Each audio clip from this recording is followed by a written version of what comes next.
St. Alphonsus relates the story of a vision seen by a certain hermit. In this vision, the hermit saw Lucifer seated on a throne, and he's questioning one of his demons why he'd been so long in returning.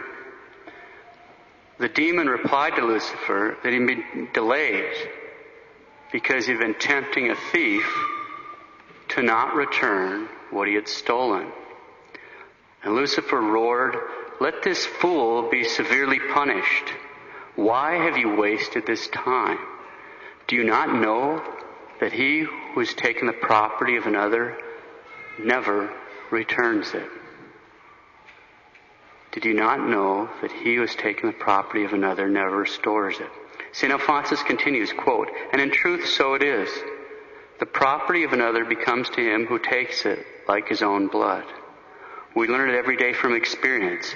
Innumerable thefts take place. How much restitution do you see?" Close quote. Innumerable thefts take place. How much restitution do we see? Today we'll take a quick look at the obligation of restitution, an obligation which falls under the seventh commandment, thou shalt not steal. The Roman Catechism, which is ordered by the Council of Trent, edited by St. Charles Borromeo and published at the order of Pope St. Pius V, the Roman Catechism draws our attention to the fact that the seventh commandment, thou shalt not steal, and the corresponding obligation to make reparation for stolen goods is another expression of the infinite love that God has for man. How's that, Father? How is the seventh commandment an obligation for restitution? How can those be examples of the infinite love of God for man? Well, the Catechism explains that not only did God place our lives, our persons, our reputations under his personal protection by means of the fifth and sixth commandments, thou shalt not kill, thou shalt not commit adultery, he also placed each and every one of our worldly goods under his own personal protection with the seventh commandment, thou shalt not steal. And he forbids that our property or possessions be taken away or injured by anyone. God loves us so much that he's even put our personal belongings under his protection.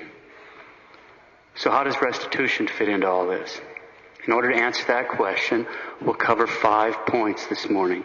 First point, the definition of restitution.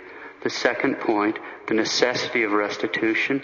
The third point, the rules for restitution. The fourth point, some causes that may excuse from restitution. And the fifth point, common examples. Okay, so we'll cover definition of restitution, necessity of restitution, rules for restitution, causes excusing from restitution, and some common examples. First point, the definition of restitution. What is restitution? Restitution is either the returning of property to its actual owner. There's an ancient saying that goes res clamat domino, which means a thing cries out for its owner. A thing cries out for its owner. So restitution is either the returning of property to its actual owner, or it's the repairing of an unjust damage. For example, we go shopping, when we get home, we discover the clerk made a mistake and undercharged us $10. We owe that $10 to the store. We make restitution by returning to the store, giving them the $10. Or suppose we've damaged someone's good name by unjustly revealing the hidden faults or sins of that person to a group of friends.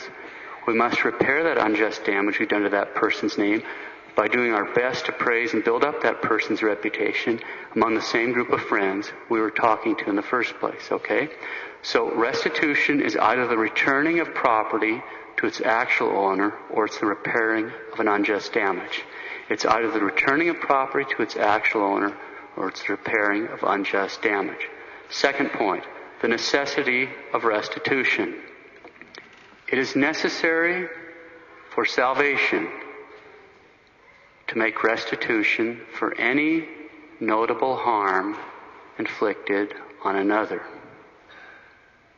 It is necessary for salvation to make restitution for any notable harm inflicted on another.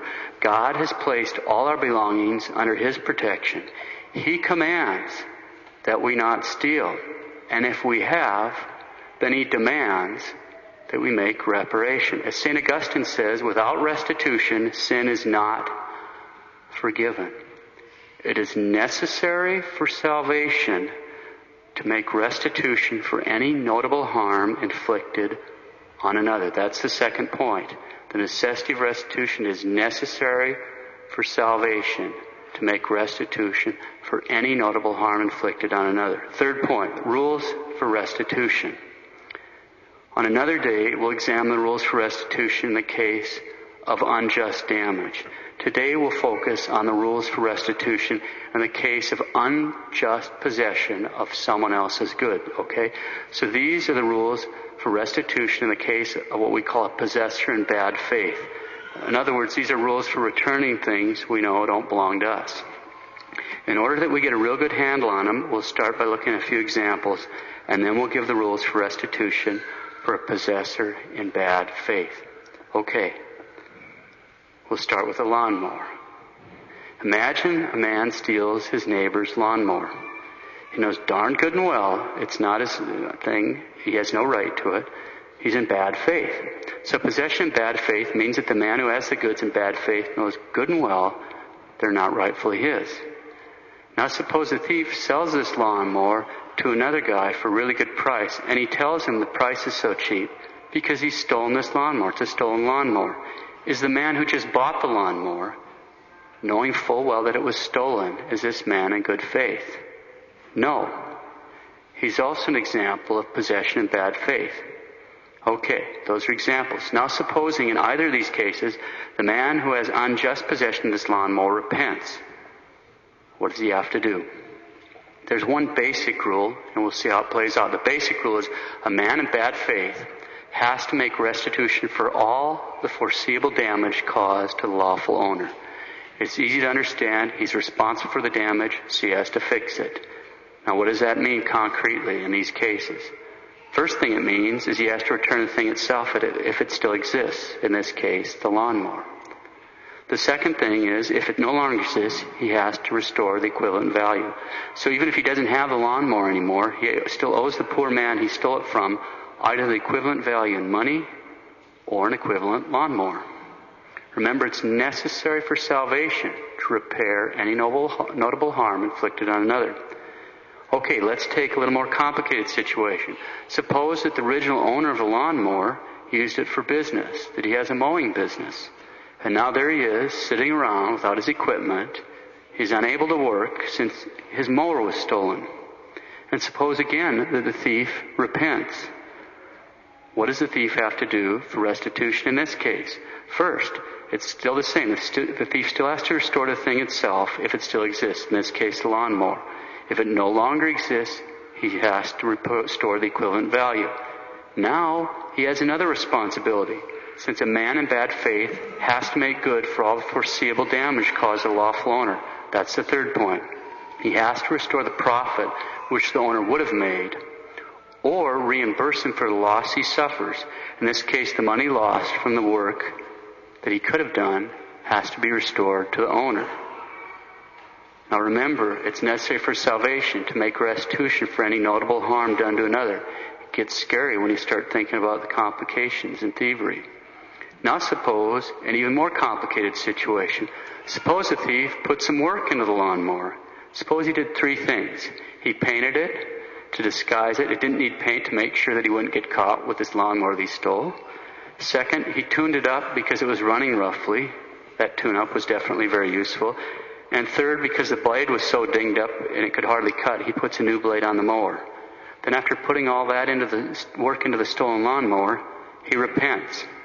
What does he have to do now? Well, the first thing is still the same. The thief still has to return the thing itself if it still exists, which is his stolen lawnmower. Second, if it no longer exists, he has to return the equivalent value. Third, he still has to restore the profit which the owner would have made, or reimburse him for the loss he suffered. In this case, the money lost from the work that he could have done has to be restored to the owner. But this time, he can deduct any necessary or useful expenses.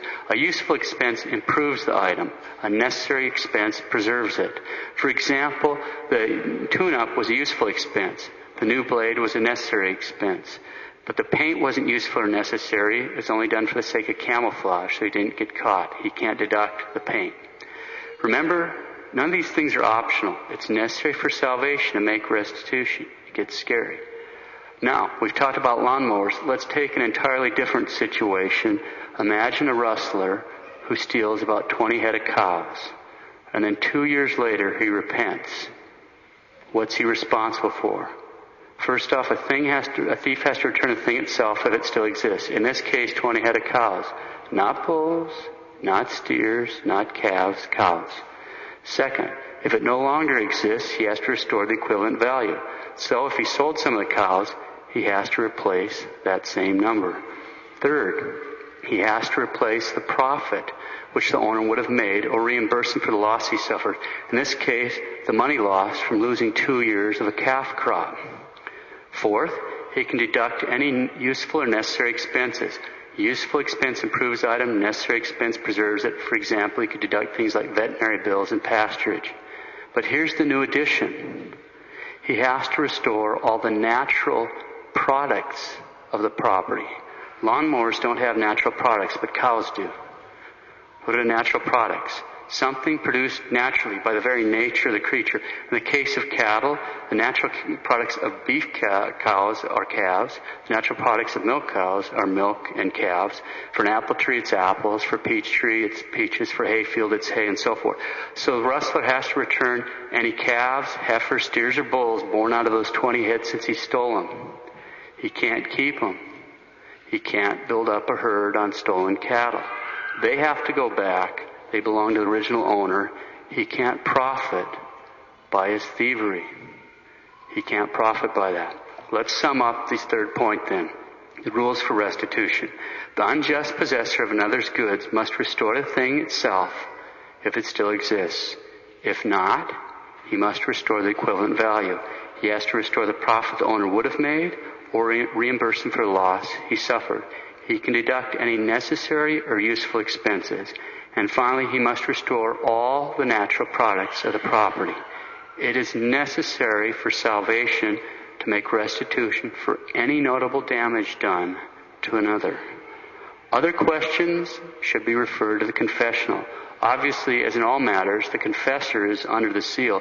But the penitent, just to remind everybody, the penitent is obliged to keep the confessor's advice secret. Okay. Fourth point. Causes excusing from restitution. Restitution can be delayed if it is physically or morally impossible. For example, if the person is seriously ill, laying on their back in a hospital bed, or they're currently poverty-stricken, restitution can be delayed. Or suppose that someone's stolen a gun and the owner wants to use it to rob banks. This restitution must be delayed until the guy gets over this idea that he's going to rob banks with it. You might have to keep that gun for a lot of years, in fact.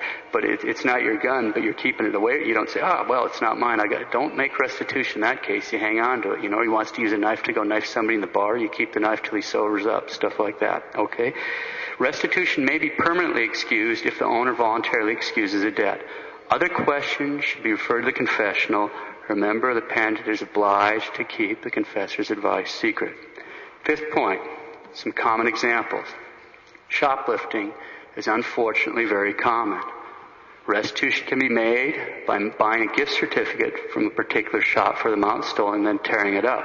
This pertains to common items. If it were a one-of-kind item, some kind of artwork, something like that, the very item would have to be returned if it still existed. Stealing from employers, either by taking their goods or by wasting unreasonable amounts of paid time, is another very common error in which restitution must be made. If someone finds himself in this predicament, he does have to make restitution, but he doesn't have to lose his job to do so. He can consult with his confessor. Another very common area in which restitution must be made is in the field of copyright violation. We don't have the right to use pirated software, pirated videos, pirated DVDs, CDs, or to photocopy things like disposable school workbooks. These things are all intellectual products of somebody. They're making their living by producing these kind of things. And if we're pirating them, we're actually stealing from the rightful fruits of their labors. So I don't care how common it is. God doesn't ask how common things are. This is sinful, and restitution has to be made. Other questions should be referred to the confessional. Let's review. We considered the definition of restitution. It's either the returning of property to its rightful owner, or it's the repairing of an unjust damage. We've considered the necessity of restitution, that it's necessary for salvation to make restitution for any notable harm inflicted on another. We've considered the rules for restitution. The unjust possessor of another's good must restore the thing itself, if it still exists. If not, he must restore the equivalent value. He has to restore the profit which the owner would have made, or reimburse him for the losses which he suffered. He can deduct any useful or necessary expenses, and finally, he must also restore all the natural products of the property. We've considered the causes that excuse from restitution. It can be delayed if it's physically or morally impossible, and it may be permanently excused if the owner voluntarily excuses the debt. Finally, we've considered some common examples like shoplifting, employee stealing, and copyright violations. Let's close with some thoughts from St. Alphonsus. Quote, "Remember well, mothers and wives, when children or husbands bring home the property of a neighbor, remember well to chide and reprove them, not to applaud their action or even consent to it by silence. My brethren, see that you take not the property of your neighbor. And if during the past you have ever failed in this respect, make restitution as soon as possible. If you cannot at once make full restitution, do it by degrees. Know that the property of another in your possession will not only be the means of bringing you to hell, but will make you miserable even in this life. Amend and cure yourself of this vice. Otherwise, God will cure you of it, but by your own destruction. Take not the property of your neighbor. If you have ever failed in this respect, make restitution as soon as possible. If you cannot at once make full restitution, do it by degrees."